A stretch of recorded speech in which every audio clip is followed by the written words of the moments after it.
Hello दोस्तों, स्वागत है आपका अपने चैनल शाइनिंग मून में। आज हम एक मोटिवेशन के रूप में एक छोटी सी कहानी आपके लिए लेकर आए हैं। जो है उस कहानी का जो शीर्षक है वो है कोई छोटा बड़ा नहीं होता। क्या है? कोई छोटा बड़ा नहीं होता। एक ये शंभू शिल्पकार की कहानी है। एक छोटे से कस्बे में शंभू शिल्पकार रहता था। वह पहाड़ों से बड़े बड़े पत्थर तोड़कर लाता और उन्हें आकार देकर मूर्तियां बनाता। इस रोजगार में मैं बहुत मेहनत करता और मेहनत भी ज़्यादा लगती और आमदनी कम होती थी। दिन भर धूप पसीने में काम करते हुए शंभू पसीने में काम करता और दिन भर पत्थर तोड़ता। यह काम उसे पूर्वज भी किया करते थे।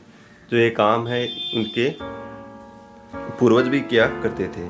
शंभू काम करते हुए सोचता, ये छोटा मोटा काम करने से क्या फ़ायदा। ठीक से 2 वक्त की रोटी भी नसीब नहीं होती। मैं बड़ा आदमी बन जाऊं तो काम भी ज़्यादा नहीं करना होगा और बैठकर आराम से ऐश मौज करूंगा।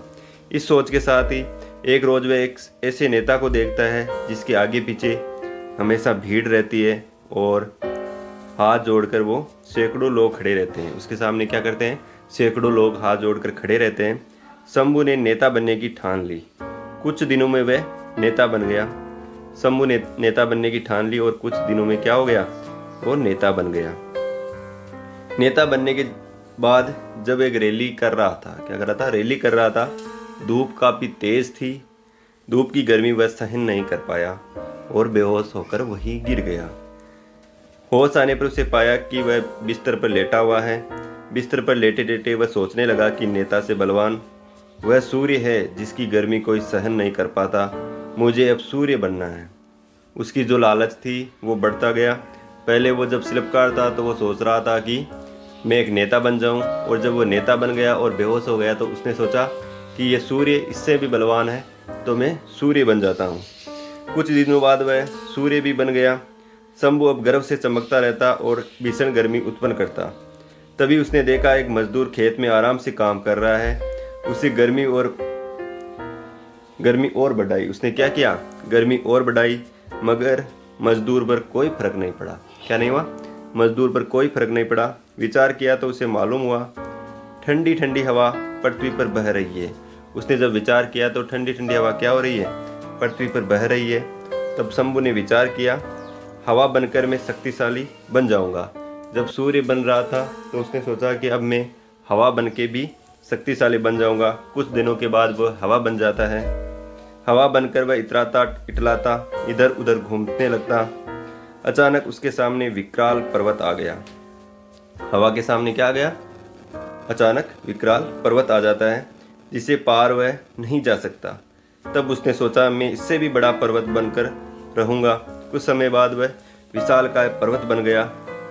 अब उसे अपने आकार और शक्तिशाली होने का घमंड हो गया। कुछ दिनों बाद उसे छेनी हथौड़े की आवाज़ परेशान करने लगी। क्या हो गया? कुछ दिनों के बाद उसे छेने और हथौड़े की जो आवाज़ थी वो परेशान करने लगी। वह काफ़ी परेशान हो गया। उसकी आवाज़ इतनी कर्कश थी कि उसके शरीर को तोड़े जा रही थी। आँख खुली तो उसने देखा कि शिल्पकार उसके पर्वत को तोड़ रहा है। लेकिन अब वह मजदूर नहीं बनना चाहता था। वह काफ़ी परेशान था। नींद खुली तो उसे आईने में पाया वह जो विशाल पर्वत को भी तोड़ने का साहस रखता है वह तो स्वयं वही है। तो इस कहानी से हमें ये मोरल मिलता है या मोटिवेशन मिलता है कि कोई भी छोटा या बड़ा नहीं होता। सभी की कार्य अपने अपने हैं। किसी भी कार्य को करने में हिचकिचाना नहीं चाहिए बल्कि गर्व का अनुभव करना चाहिए। यह था आज की मोटिवेशन कहानी। आपको आज की कहानी कैसी लगी? और ऐसी ही कहानियों के लिए बने रहे हमारे चैनल के साथ। हर संडे आपके लिए एक नई कहानी। Thank you for listening.